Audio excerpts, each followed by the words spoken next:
वेळ होती लाईफमध्ये की ज्या वेळेला मला ना म्हणजे काही सूट नव्हतं. जसं आता मी सनस्क्रीम लावलेली आहे किंवा जे पण काही सिरम यूज करते डॉक्टरने रिकमेंड केलेले. सो एक अशी वेळ होती ना की 10वी पर्यंत ज्या एजमध्ये ना मला काही सूट नव्हतं होतं. म्हणजे इवन पावडरसुद्धा सूट नव्हतं. मी खूप कमी पावडर लावायचे. म्हणजे माझ्या तयारी करण्यामध्ये एक जर काही गोष्टी इन्क्लूड राहायची कंटिन्यू ती म्हणजे फक्त कंगवा राहायचं. त्याच्यानंतर मग हळूहळू मी पावडर लावण्याची सवय करून घेतली. कारण माझी स्किन इतकी जास्त सेन्सिटिव्ह आहे. इवन साधी मुंगी जरी चावली ना पायाला किंवा कुठे पण तर अक्षरशः सूज येते. सूज आल्यानंतर ना जर पाणी जमा होतं. म्हणजे एवढं जास्त माझ्या स्किनचा प्रॉब्लेम आहे. पण आता काम असो पण पिगमेंटेशन म्हणा किंवा ऊनमुळे जे पण काही आपली स्किन डॅमेज होते त्याच्यासाठी हे सगळं रिपेअर करण्यासाठी काही गोष्टी मग यूज कराव्याच लागतात. सो आता पण स्किन ट्रीटमेंट केली होती मी. स्किन ट्रीटमेंट म्हणजे प्रॉपर प्रोसिजर नाही केली. त्यांनी 2 प्रोसिजर सांगितल्या. मी त्यांना म्हटलं की आधी माझे जे आपले काय मस्त जे असतात ना ते मला व्हाईटच होते. ॲक्च्युली डार्क कलरचे नव्हते त्यामुळे ते दिसून नव्हते. सो ते मागे प्रोसिजरने काढून घेतले होते आम्ही. आणि त्यानंतर त्यांनी असं सांगितलं होतं की जे मोल्स आहेत माझ्या फेसवर ते काढून घेऊ. ठिकाणी मला खूप जास्त असं पिगमेंटेशन झालेलं आहे. सो हे मला आधी रिमूव्ह करून घ्यायचं आहे. त्यांनी 2 प्रोसिजर सांगितल्या. पण असं कुठेतरी वाटलं की काहीतरी मे बी त्याचा फायदा होईल नाही होईल किंवा जेवढी आता स्किन आहे मे बी ते पण डॅमेज होईल. कारण याच्यासाठी मी भरपूर यूट्यूबवर रिव्ह्यू बघितले आहेत ज्यांची खूप जास्त हाय सेन्सिटिव्ह स्किन असते. त्यांच्या बाबतीत काही कधी अशा गोष्टी घडतात ना की ट्रीटमेंट झाल्यानंतर काही पॅचेस सुटतात स्किनवर. तसं ते परमनंट होऊन जातात. म्हणून मी थोडंसं थांबलेली आहे. आणि आता असे काही गोष्टी लिहून दिलेल्या आहेत डॉक्टरनी. जसं आधी हायटनची एक सनस्क्रीन मी यूज करायची जे खूप जास्त मला सूट झालेली होती. पण ती बंद झालेली आहे मार्केटला. त्यामुळे मग ते स्किप करून दुसरं दिलेलं आहे लिहून डॉक्टरनी. सो ही आहे रेस्टॉपची सनस्क्रीन. ही पण खूप छान आहे. भरपूरसे डॉक्टर रिकमेंड करतात. सो ही एक सनस्क्रीन आहे. आणि एक दिलेलं आहे एक न्यू प्रॉडक्ट लॉन्च झालेला आहे मार्केटला कोझी लाईट म्हणून. हे डेसाठी नाईटसाठी म्हणून यूज करायचं आहे. सो सध्या हे 2 प्रॉडक्ट माझे यूज करून बघू आता. एकदम 1 वीकमध्ये किंवा 2 वीकमध्ये ह्या सगळ्या गोष्टीचे रिझल्ट नाही दिसत. जेव्हा एखादी गोष्ट चेंज करतो आपण फेसवर किंवा हेअरवर सो याला ऑलमोस्ट 1 to 2 months लागतात तुमच्या स्किनला. किंवा जर हेअर ट्रीटमेंट रिलेटेड असेल तर त्याला हॅबिट व्हायला ना ते वेळ लागतं. त्याच्यानंतर मग त्याचं जे काही रिझल्ट आहे ते दिसून पडतं. आणि काय होतं ना आपणच यूज करतो आपण स्वतःला रोज बघतो तर आपल्याला लक्षात नाही आहेत त्या सगळ्या गोष्टी. खूप दिवसानंतर जे कोणी तुम्हाला बघत असेल ना त्यांना खूप लवकर ह्या गोष्टी लक्षात येतात. दुसरी गोष्ट एक म्हणजे या ट्रीटमेंटचा पॉझिटिव्ह पॉईंट माझ्या बाबतीत असं घडलं आहे की माझ्या स्किनवरचं ना पूर्ण जे काय म्हणू शकतो आपण एक ग्लो जे आहे ना ते पूर्णपणे उडालेलं होतं. कारण ड्राय झाली होती स्किन. सो ते कुठे ना कुठे रिटर्न आल्यासारखं वाटतं मला. सनस्क्रीममुळे आहे ते. ॲक्च्युली सनस्क्रीम लावणे खूप गरजेचं आहे. मी टाळत होती आधी. आणि मी कुठलीही पण असं सनस्क्रीम जर लावेल ना तर ते मला सूट होत नाही. जोपर्यंत डॉक्टर रिकमेंड करत नाही तोपर्यंत ते सनस्क्रीम सूट होत नाही. मधात हायटनची सनस्क्रीम बंद झाल्यामुळे मी पलूला जी सनस्क्रीम लिहून दिली होती ती यूज करणं स्टार्ट केलं होतं. सो ते होती मॅट फिनिशिंगमध्ये तिच्या स्किन टाईपनुसार. सो ते मला अजिबात सूट झालेले आहे. मला जेवढे पण मी यूज करते प्रॉडक्ट ते सगळे लिक्विड बेस असतात.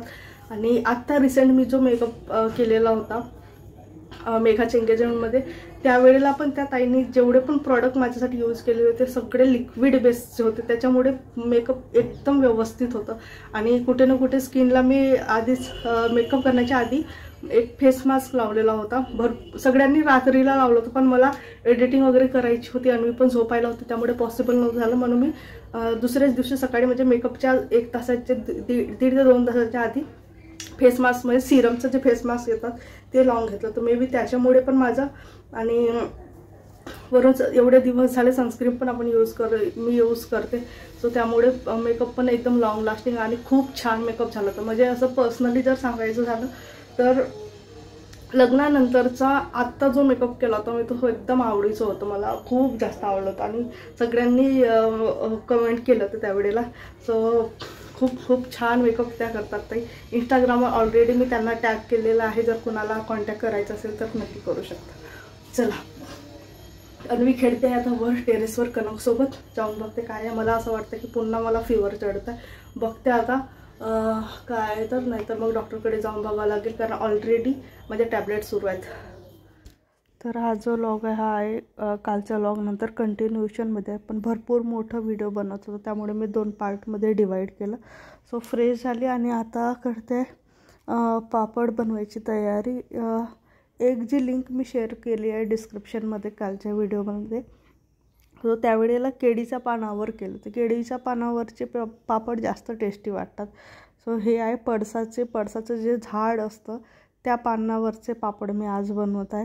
हे जनरली कुठे पण मिळून जातात. केळीचे पण जर आजूबाजूला असेल तर केळीचं पण झाड मिळतात, पण तेच आहे कुणाकडून तरी मागून आणावं लागतं आणि हे कुठे पण मिळून जातं. सो इथं जवळपास एक झाड आहे ज्याचा यूज फक्त मी एकटीच करते, इथं कुणाला कळत नाही त्या पानांचा उपयोग.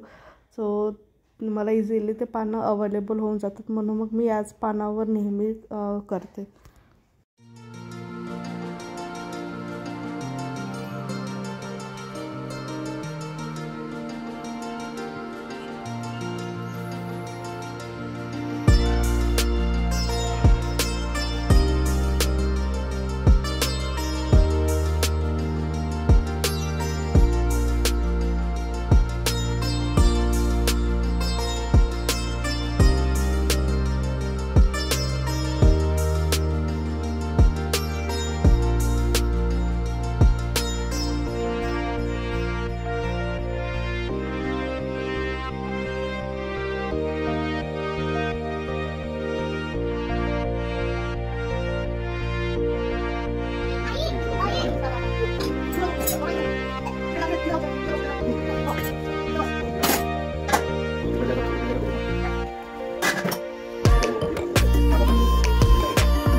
दूरूनच बघायचं आणवी.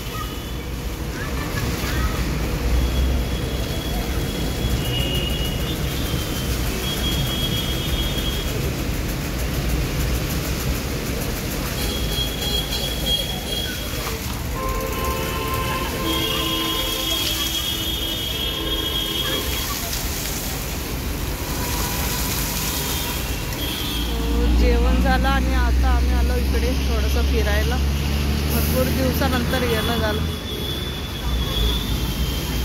अन्वी खेळते आहे.